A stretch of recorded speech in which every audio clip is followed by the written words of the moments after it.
Hey gang, well here we are near the end of a day so that I can tick off having got the almost daily beach walk in, all very grounded of course, getting getting all that cellular energy happening so that we've got some nice healthy cell action going on. Which reminds me, I've got a quarterly 5-day fast due, I think. So I need to do something with that too. But we're going to be talking about fasting. We're going to be talking about food. I guess that's the opposite of fasting, right? And we had the last bit of tune in, and that was about sleep and how important sleep is, and out of the three, how it is incredibly, incredibly important. You can't go without sleep for too long. You can actually go without food for, I think it's 3 3 weeks without food, 3 days without water, I think it is, without any water at all as well, and three, is it 3 minutes? Yeah, without air. There's a little fun fact for you. Three. And sleep, well, if you compare it to eating and moving, you can go without moving for quite a while, but we know what happens when you become too sedentary, right? Everybody knows pretty well that it's not a healthy thing to do. And yes, sleep, but food. Let's get into food. Well, food's a pretty specific, isn't it? Look at those colours. Isn't that stunning? Those colours in the background. It's kind of beautiful, right? Absolutely stunning. Just the shimmer, sort of shininess coming off the water, and they've got the purples and the reds. I'm hoping you're picking that up. I can see that in the phone, right? But it's warm here. We're like, it's the warmest day we've had, I think, coming almost out of winter. Spring starts in a couple of weeks' time. We are officially still in winter, and we're about 20. I think we hit 26 today up here, which is stunning, and of course some beautiful skies to go with it. So, getting back to food, here's a problem we generally don't have in the developed world: a shortage of food. We tend to have a shortage of healthy food consumption, and that can mean that a number of things actually. It can mean that we're either eating too much, or let's refine it a bit. We're eating too much of the wrong stuff, um, and a lot of that wrong stuff has probably been processed a lot of the time. It's what we have in the 90% of what's in the center aisles in the supermarket. The stuff that hits your face, the stuff that's it's all profit driven. The systems have been built around making profit. They're not built around a measure of rewarding organizations for doing the best for humanity, right? Um, it's built around, well, it's all built around how do we maximize dollar, and we ended up with what we've ended up with, unfortunately. But people are waking up, and things are changing, and organic produce, for example, I think it was like 6 or 7%, and I think it was research analysts for Monsanto before they were acquired by um, Bayer, the German pharmaceutical company, a very big one. Uh, that once it got to 15% market share for produce, that the old system, the old paradigm of food distribution, production, and so on would actually collapse. And I think that's what triggered Monsanto going, well, boys, I think it's time to sell up, cash out, and give this to somebody else. Interestingly, it ends up at a pharmaceutical company. Monsanto make glyphosate, Roundup, the fertilizer, will spray to increase yields of crops, basically, and makes produce look really good. Makes it so good that it lasts longer, I think, and that I think it's one of the things. And no wonder it's so hard for your stomach to break it down as well. All your microbes are trying to attack it in your stomach, and it's been made to not be attacked by microbes as much. Correct me if I'm wrong, Peter Rouse, if you're out there. Yeah, that also means that we can't break it down so easy, and hence we ended up also with these leaky gut issues, which pretty well everybody's got leaky gut. My leaky gut specialist tells me, Sarah Span, look her up, great lady, working out of Brisbane, and it's just how much we've kind of perforated all of our stomachs with eating crap food. Okay, so we took a big went off on a tangent there for a bit, but the thing is, firstly, when I'm working with people, it's get off the white carbs, because it's an easy one to identify. It doesn't mean you have to go and pull a hamstring on changing your food habits straight up, and it's an easy one to implement for a first step. Just stop the white carbs, because they're processed, and the chances are that it's probably, if it's a white carb, it's creating, GI spikes, spiking insulin levels too often.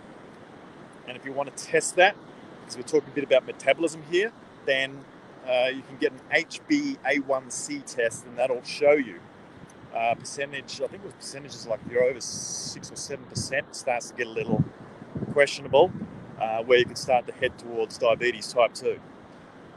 So you want to check your HbA1c.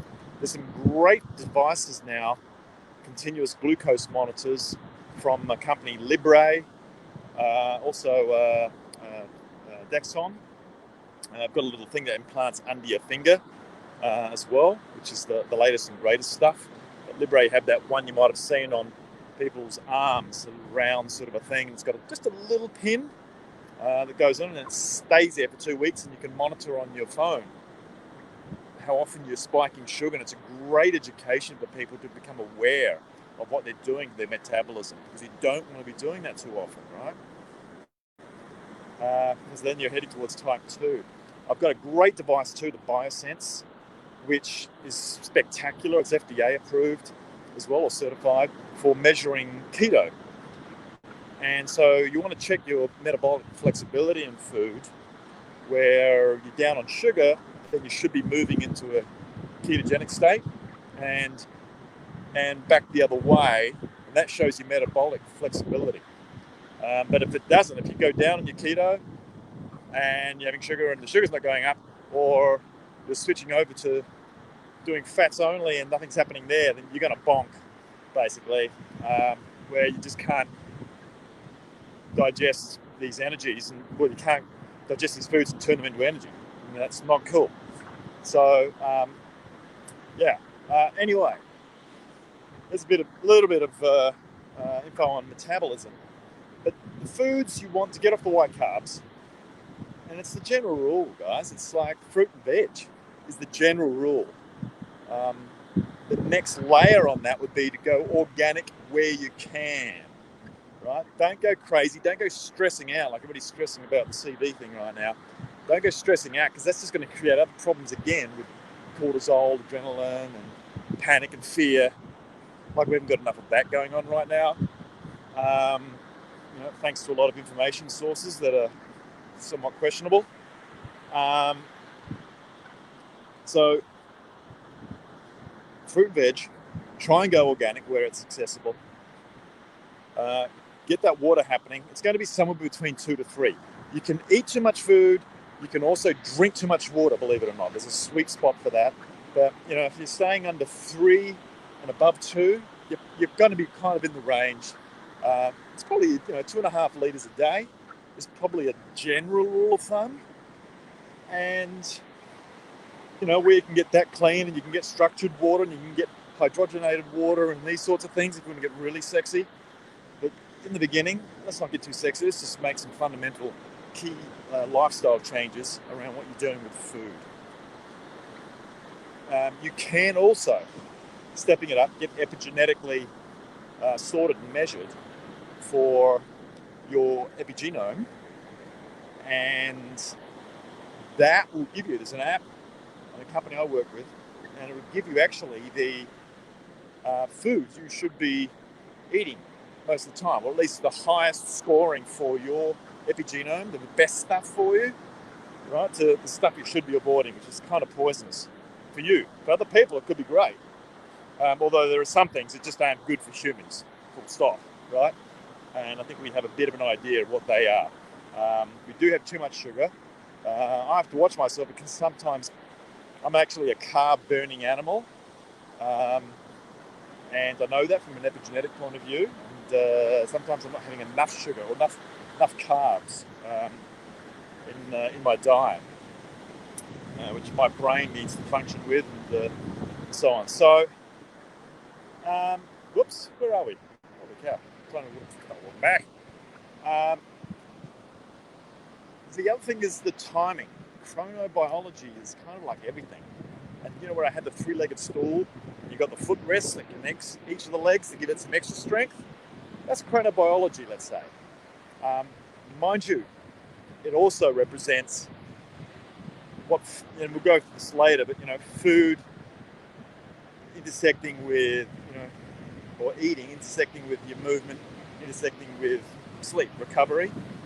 A bit more of a complex subject, but timing of when you eat, depending on your epigenome, your health type, if you will, right, the sort of genome that you have, your set of genes, is also specific to you as an individual.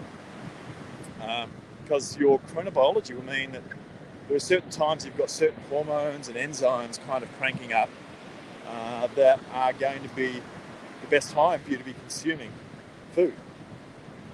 And so that is actually, with the same company, gives the timing of when it's best for you to eat. And it's amazing the results we've got on getting the food dialed in and at the right times, the right amounts, make sure it's clean. I mean, we are more complex than a Formula One race car, and they're pretty particular on what sort of fuel they stick in Formula One race cars. And I know it's all about performance, but we just have absolutely almost. It's just, the value system seems to be just all wrong, but we have this bad habit generally as a race of eating whatever is fun to eat, whatever will numb us out, whatever will satisfy perhaps a negative emotion.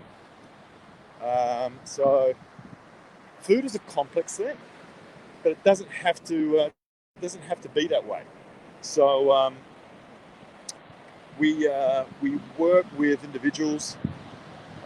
Right now, it's leaders and those of high responsibility with lots of pressure and stress, because they create a ripple effect in society to get them right. And we're building scalable models. In fact, there's going to be a video series that's going to be built over the next few months, over a 12-week period, as part of the other project I'm with, the Corporate Alchemist Project, with my good friend and colleague Adrian Hanks. And that's going to go into production, and that'll be up for a pre-sale sometime in the next quarter. So that'll be exciting, and that's when we can start to get this great stuff about eating, moving, sleeping, and then the emotional, mental, and spiritual out to everybody. So that's about it, guys. I'm going to leave it there. If you want to learn more, you would have seen the ticker, the very long ticker I've got here on the banner, on joining the Hill.me group on Facebook. We've got about 800 or so members on that one. Or you can join the Corporate Alchemist project group on LinkedIn, or the Corporate Alchemist group page on LinkedIn. Would love to see you there. Adrian and I are regularly putting content onto those ones, and I'm putting content into hill.me, like this video right now. So we will catch you, I hope, on the next Better Tune In. And until then, I hope you have a lovely evening. We're just at dusk here right now on the beautiful Goldie. And yeah, well, it's going to be getting busy on this side. We've got a number of projects kicking off in the next week or two, including a project where we're going to be testing the efficacy of the Biotech Exec program, and specifically in the area of bioenergetics and frequency medicine. Isn't that cool?